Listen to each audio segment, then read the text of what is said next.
दोस्तों, देश में चंद नफरती नफरत फैलाते हैं और उसका खामियाजा विदेशों में रह रहे हमारे भारतीय भाई बहनों को भुगतना पड़ता है।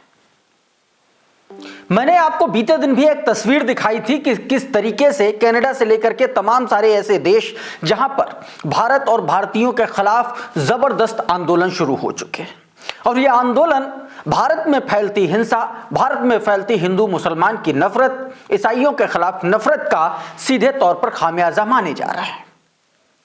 आज के इस वीडियो में मैं आपको बताने जा रहा हूं कि प्रधानमंत्री नरेंद्र मोदी के करीबी उनके दोस्त आयरलैंड में किस तरीके से, आयरलैंड भारत का मित्र देश है और वहां पर भारतीयों के खिलाफ किस तरीके से प्रदर्शन शुरू हो गए हैं, हमले शुरू हो गए हैं, वो तस्वीर दिखाऊंगा और बताऊंगा कि इस देश के नफरती चिंटू, भाजपाई सर्टिफिकेट पाए हुए सर्टिफाइड नफरती किस तरीके से एक्सपोज हो रहे हैं। जी, संगीत सोम की बात कर रहा हूं। संगीत सोम का पूरा कच्चा चिट्ठा आज दुनिया के सामने उजागर हो गया। क्या हुआ है आपको बताने जा रहा हूं अभी। इसके अलावा सैकड़ों नफरती चिंटुओं को एकमात्र मुस्लिम युवा ने सबक सिखा दिया। अकेले लाठी लाठी एकदम कस दिया है। पता क्यों कसा? क्योंकि वही काम कर रहे थे जो 24 घंटे करते हैं। जबरदस्ती जय श्री राम का नारा लगवाना, नफरत फैलाना, मारना पीटना, लेकिन उसने रेजिस्टेंस कर दिया और फिर जो स्थिति बनी वो खुद वो लड़का बता रहा, वो भी मैं आपको तस्वीर दिखाऊंगा। और इसके अलावा शंकराचार्य अभिमुक्तेश्वरानंद ने अब कौन सा नया बयान दिया उस पर भी बातचीत करेंगे और साथ में भारतीय जनता पार्टी और उसके आईटी सेल हेड की एक नई करतूत आपको उजागर करेंगे। कैसे हिंदू मुस्लिम कराने की कोशिश कर रहा था सोशल मीडिया पर, लेकिन मोहम्मद जुबैर ने सारा का सारा मामला जो है शून्य कर दिया उसका। इसके अलावा और भी बहुत सारी तस्वीरें हैं, लेकिन सबसे पहले मैं चाहता हूं कि ये वीडियो को देखिए। ये वीडियो आयरलैंड में भारत के खिलाफ चल रहे प्रदर्शन का है। भारत और भारतीयों के खिलाफ आयरलैंड में दुनिया के इन देशों को हुआ क्या, ये प्रदर्शन चल रहे हैं और आप देखिए कितना जबरदस्त तरीके से ऑस्ट्रेलिया, आयरलैंड, अमेरिका, तमाम सारे ऐसे देश हैं जहां पर लगातार भारत और भारतीयों के खिलाफ प्रोटेस्ट हो रहे हैं। और ये प्रोटेस्ट सीधे तौर पर भारत में जिस तरीके से भारतीय जनता पार्टी और दक्षिण पंथ हावी हो रहा है, उससे सीधे सीधे उसका नुकसान भारत के बाहर रह रहे भारतीय अप्रवासियों को हो रहा है। ये वीडियो शेयर किया महावीर जैन ने और उन्होंने ये वीडियो शेयर करते हुए जो कुछ भी लिखा वो सीधा सीधा आपकी स्क्रीन पर है। कुछ जगहों पर कुछ अक्षरों को, शब्दों को हम ब्लर कर रहे हैं जो कि हम ना बोल सकते ना आपको दिखा सकते हैं, लेकिन बहुत कठोर शब्दों का इस्तेमाल किया। लेकिन कुछ शब्द मैं आपको बताता हूं। बताया गया, आओ भक्तों अब आयरलैंड के खिलाफ बोलो। आयरलैंड में भारतीयों के खिलाफ फ्री माई नेशन आंदोलन चल रहा है। फ्री माई नेशन आंदोलन यानी कि भारतीयों को भगाने का आंदोलन चल रहा है। भारतीयों पर जानलेवा हमले हो रहे हैं। भारतीयों को घर खाली करने के लिए कहा जा रहा है। भक्तों, मोदी जी और गोदी मीडिया ने तुम देश से खबर छुपा ली तुमने, क्योंकि मोदी जी की औकात नहीं है कि आयरलैंड के खिलाफ बोलें। अब तो वीडियो भी देख लिया तो कथावाचक भजपैया प्रवक्ता मोहन भागवत से बोलो कि आयरलैंड पर हमला कर दें। सीधे सीधे लिखा, भक्तों तुम्हारे पापों की सजा मासूम भुगत रहे हैं। पूरे विश्व को तुम लोगों ने भारत का दुश्मन बना दिया, तुम लगे रहो बांग्लादेश पर। सीधे सीधे ये बात कही गई। लगातार हमले हो रहे हैं वहां पर। वही स्थितियां अप्रवासी भारतीयों पर बन चुकी हैं इन देशों में, विदेशों में, जो स्थितियां भारत के मुसलमानों पर है। कहीं उनको घर नहीं लेने दिया जाता, कहीं उनको बेदखल कर दिया जाता है, कहीं उनके प्रतिष्ठानों पर बुलडोजर चला दिया जाता है और वही स्थितियां विदेशों में रह रहे भारतीयों के सामने आ रही हैं। इसी को लेकर के एक वीडियो वायरल हुआ, क्योंकि सवाल अब ऐसे बाबाओं से होता है ना, देवकी नंदन ठाकुर, धीरेन्द्र कृष्ण शास्त्री जैसे तमाम सारे उन नफरती बाबाओं से होगा जिन्होंने हिंदू मुस्लिम की खाई बढ़ा करके एक पूरा ऐसा माहौल बना दिया, जिनको जियो पॉलिटिक्स का ABCD नहीं आता है, जिनको दो देशों के बीच में कितने कॉन्सिक्वेंसेस हो सकते हैं इसका जरा सा भी इल्म नहीं है और अपनी नफरत फैलाने के लिए, अपना बैंक बैलेंस बढ़ाने के लिए पूरे देश को दंगों और हिंसा और नफरत की आग में झोंकने से बाज नहीं आते हैं। देखिए जरा ये वीडियो। इन चेहरों को गौर से देखिए जो रेपिस्टों को बेल मिलने पर सवाल नहीं करते, प्रदूषित पानी में जो हिंदू मर जाते हैं उन पर सवाल नहीं करते, कुलदीप सेंगर के मामले में ये सवाल नहीं करते, अंकिता भंडारी के मामले में ये सवाल नहीं करते और कहते हैं हम हिंदू राष्ट्र बनाएंगे। ये कैसा हिंदू राष्ट्र बनाएंगे? कुंभ में जो लोग मर जाते हैं उनके लिए इनकी संवेदनाएं नहीं निकलती। तो इसका मतलब कि हिंदू राष्ट्र एक ऐसी कल्पना होगा जिसका नियंत्रण केवल और केवल कुछ लोगों के और एक विशेष वर्ग के हाथ में होगा और बाकी लोग इसी प्रकार मरते रहेंगे, इसी प्रकार समस्याग्रस्त रहेंगे और किसी का मुंह नहीं खुलेगा। इसका स्पष्ट मतलब है कि इन जैसे लोग सत्ता के पालतू हैं, सत्ता अपने हिसाब से इनको बिस्किट देती है और उसी हिसाब से ये काम करते हैं और उसी हिसाब से ये बयान देते हैं। और अब एक तस्वीर ऐसे नफरतियों पर, ऐसे हिंदूवादी नफरती चिंटुओं पर जो किसी भी मुसलमान को देख करके जय श्री राम का नारा लगवाने लगते हैं। लेकिन इस बार दांव उल्टा पड़ गया। एक लड़का था, उससे जय श्री राम के जबरदस्ती नारे लगवाने लगे। एक ग्रुप था 10-20 लड़कों का, और फिर उसने जो लाठी लेकर के उनकी सुताई की है, तो आप खुद ये वीडियो देख लीजिए, आपको दिख जाएगा। देखिए जरा। क्या करते क्या हो? मैं वही मजदूरी कमाना खाना अपना, तो इन लोगों ने बुलाया और 20-25 लोग आए और झपट लिए मेरे ऊपर ग्रुप में और कहने लगे मुल्ले काटो, ये काटो, जय श्री राम बोल, जय श्री राम, मतलब वही चीज धर्म को लेके टारगेट करना इन लोगों का। इस बीच बांग्लादेश को लेकर के जिस तरीके से शाहरुख खान को टारगेट किया गया, आईपीएल में जिस तरीके से बांग्लादेश के खिलाड़ी को लिया गया शाहरुख खान की टीम में, और उस पर जिस तरीके से शाहरुख खान को सिर्फ टारगेट किया गया, और इसकी शुरुआत भारतीय जनता पार्टी के नेता पूर्व विधायक संगीत सोम ने की। अब इस पूरे मामले को लेकर के समाजवादी पार्टी के विधायक अतुल प्रधान ने संगीत सोम का पूरा चिट्ठी पत्री, पूरा का पूरा जन्म कुंडली उतार करके रख दी कि कितने बूचड़ खानों के मालिक हो, कितने स्लॉटर हाउस चलाते हो, सब कुछ बता दिया। गौ सेवा के नाम पर गौ हत्या का सरकारी लाइसेंस पाए इन स्लॉटर हाउसों में किस तरीके से, बूचड़ खानों में किस तरीके से संगीत सोम की हिस्सेदारी है, वो सब कुछ उजागर किया अखबारों में, मीडिया में पहले से प्रकाशित खबरों के माध्यम से। देखिए जरा। Som director of Aligarh beef processing unit documents, ठीक है। Sangeet Som is a meat exporter too. ये आपके भाई बंधु ने छापा होगा, मुझे तो मिला है। ये भी आपके किसी भाई बंधु ने छापा। एक नहीं 2 मीट फैक्ट्रियों में डायरेक्टर है संगीत सोम। भेज देना आधार पे ही छपा होगा। तो ये कैसे हो जाएगा? ये अमर उजाला की कटिंग है भाई। देखो अलीगढ़ से छपी है खबर, दैनिक जागरण की भी दिखा दूंगा, उसकी दिखा ये। तो ये देखिए, ये लेकिन फोटो पुराना है, ये वाला फोटो पुराना है, ये बाल इसमें नकली असली वाले हैं। वाला फोटो ठीक है। 5 साल सोम ने किया मीट का कारोबार। ये वही है जिनको तुम सुनना चाह रहे थे। कहीं ऐसा ही ना हो, आजम खान ने भी शिकायत करी थी प्रधान जी। अरे वो तो बेचारे खुद प्रताड़ित है। अब इसको लेकर के, बांग्लादेश को ही लेकर के अभी मुक्तेश्वरानंद ने भी सीधे तौर पर मोदी सरकार को घेर लिया, जिससे भक्तों को मिर्ची लग गई। अभी मुक्तेश्वरानंद ने साफ साफ कह दिया कि शेख हसीना को शरण देने से हिंदुओं पर हमले हो रहे हैं। शेख हसीना अभी भारत में, और भारत में उनको शरण दी गई है, भारत में शरण दी गई है। शेख हसीना भारत में है और हमले वहां पर हिंदुओं पर हो रहे हैं, लेकिन जिम्मेदार यहां पर शाहरुख खान है। यह दो मुहापन है भाजपाइयों का, संगीत सोम जैसे नेताओं का। न्यूज 24 लिख रहा है कि शंकराचार्य अभिमुक्तेश्वरानंद ने कहा कि भारत में शेख हसीना को शरण देने से बांग्लादेश में हिंदुओं पर हमले बढ़े हैं।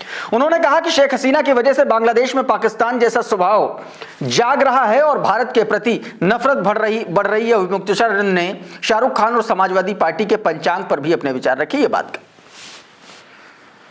इस बीच दोस्तों सुप्रीम कोर्ट ने भी भारतीय जनता पार्टी की सरकार को बड़े तल्ख लहजे में हिदायत दे दी है। हिदायत दी है प्रोफेसर अली खान महमूदाबाद केस को लेकर के। आपको याद होगा वो केस जिसमें प्रोफेसर अली खान महमूदाबाद को आनन फानन में अरेस्ट कर लिया गया था, उनकी एक फेसबुक पोस्ट को आधार बना करके।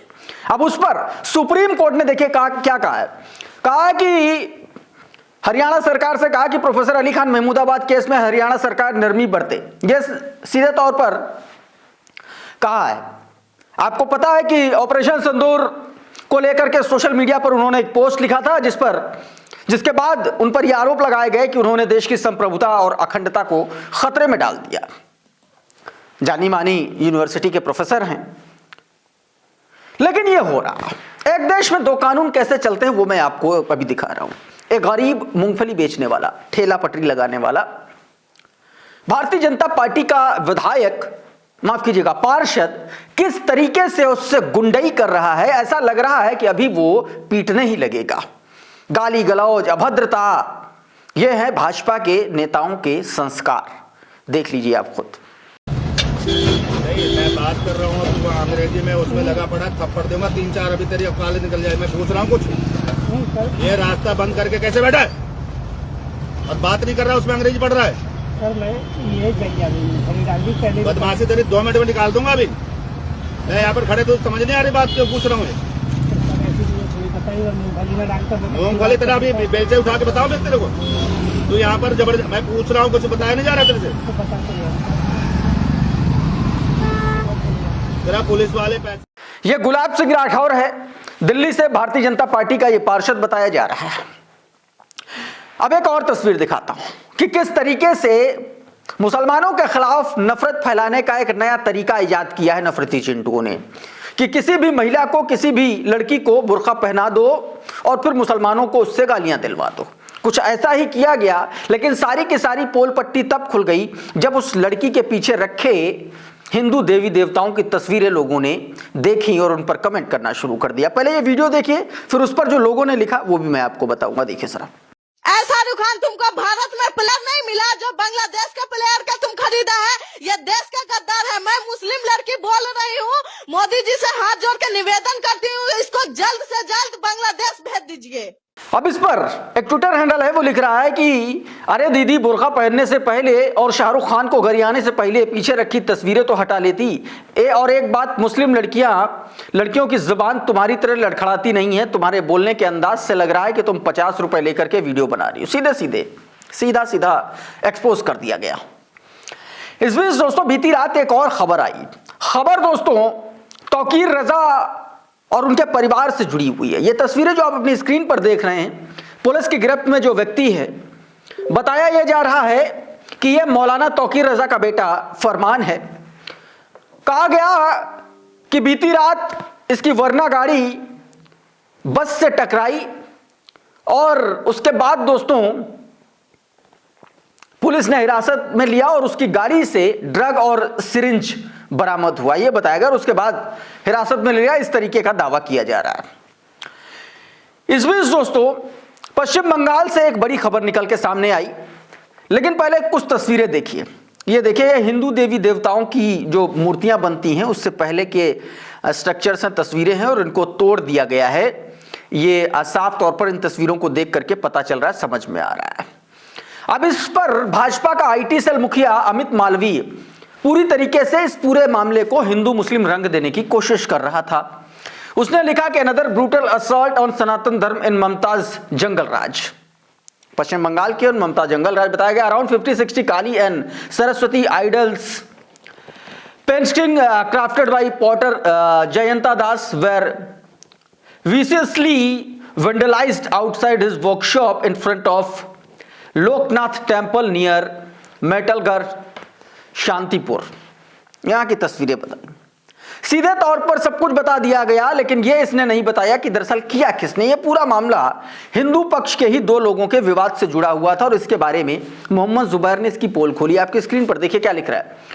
मोहम्मद जुबैर ने कहा कि इसमें कोई हिंदू मुस्लिम एंगल नहीं है। FIR जो है दर्ज हो चुकी है।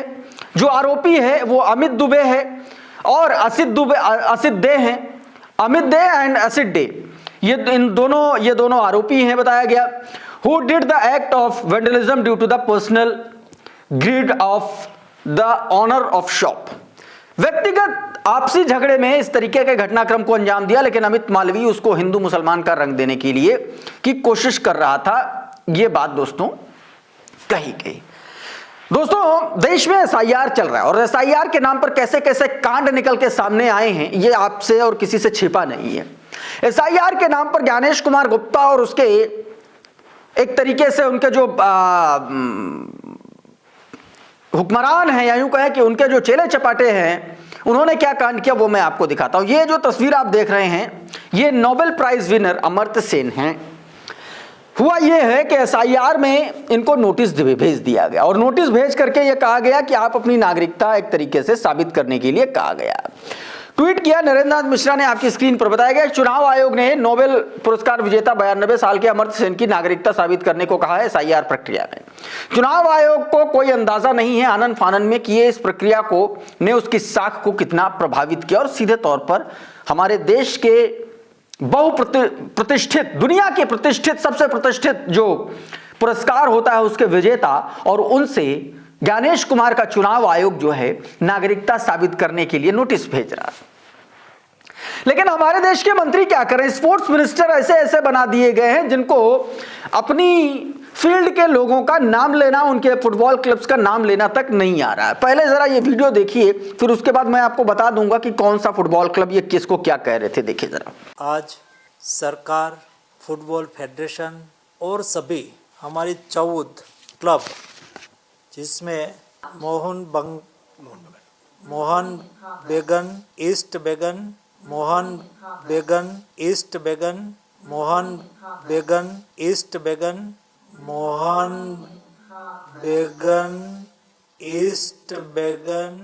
बताइए, ये मोहन बैंगन और ईस्ट बैंगन कर रहे हैं, इनको यही आता है। और ये हमारे देश के खेल मंत्री हैं जिनको कुछ नहीं आता खेलों के बारे में, यहां तक कि फुटबॉल क्लब के नामों को प्रोनाउंस करना भी नहीं आता। दरअसल नाम मोहन बेगन है और दूसरा ईस्ट बंगाल, ये नाम है। लेकिन कितनी देर में, कितना लड़खड़ाने के बाद ये नाम बोल पाए मनसुख मंडाविया, ये आप इस वीडियो को देख करके समझ गए होंगे। रवीश कुमार लिख रहे हैं, कमाल है, स्पोर्ट्स क्लब के नाम आलू बैंगन भिंडी तोरी रख देने चाहिए ताकि मंत्री जी को पढ़ने में दिक्कत ना हो। आईएएस लोग भी बाद में हंसते होंगे अपनी कार में, सामने तो हंस नहीं पाते होंगे। सीधे तौर पर बता दिया कि कैसे कैसे लोग मोदी कैबिनेट में हैं जिनको कुछ भी अता पता नहीं है, कोई अंदाजा नहीं, बस चल रहा है जैसे तैसे चल रहा है बस। तो दोस्तों, अभी के इस वीडियो में बहरहाल इतना ही। बहुत बहुत शुक्रिया, बहुत बहुत धन्यवाद। आप जुड़े रहिए आपके अपने चैनल द लाइव टीवी के साथ। नमस्कार।